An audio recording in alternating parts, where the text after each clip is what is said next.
Hey, first-time home buyers, here are 3 questions you could ask when visiting an open house. This video really is meant for those of you who haven't decided on a realtor yet and are doing some preliminary research. Because let me tell you, when you do have a great realtor who is on top of everything, there's really no need for you to even ask any questions or even be concerned about getting all the information about the property from the listing agent when you're at the open house. Also, pay attention to what I'm about to say. All to-be buyers, you must know that in British Columbia, the onus is on buyers to verify information about a property. So don't just take information from the listing agent or seller and assume it's all true and accurate. Some sellers aren't even 100% knowledgeable about their own properties. That's why asking questions isn't even something I'd recommend that you do when you're not already working with a realtor. Now, once you feel like you're ready to get serious about buying, reach out to me and I'll give you all the information you need to get started so you can make informed decisions. Okay, so here we go. First question, has the seller done any upgrades to this home? What are they and in what year?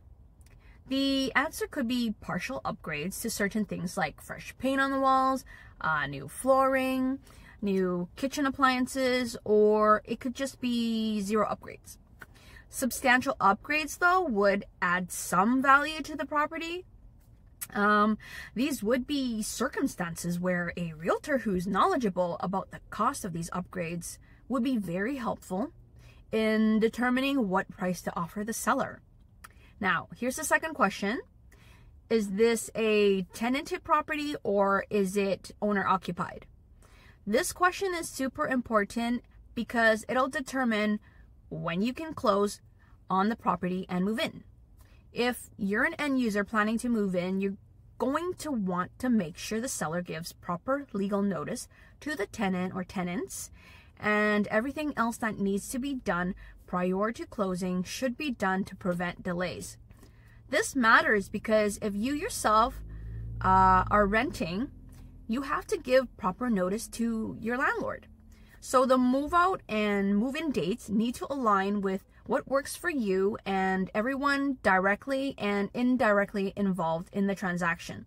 It's a whole chain of events that needs proper execution. Your experienced realtor should be able to advise you on what to do and what not to do. Okay, third and last question.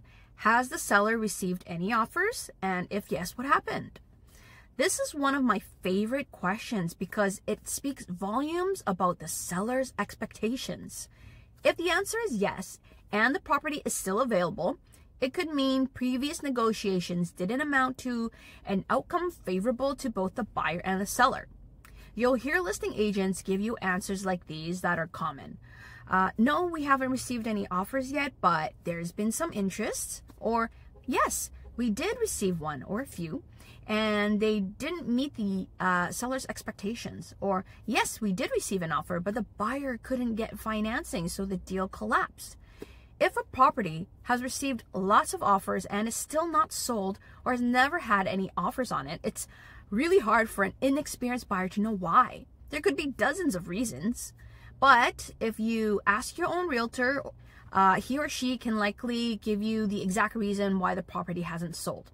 Now, there you have it. 3 questions you can ask next time you visit an open house.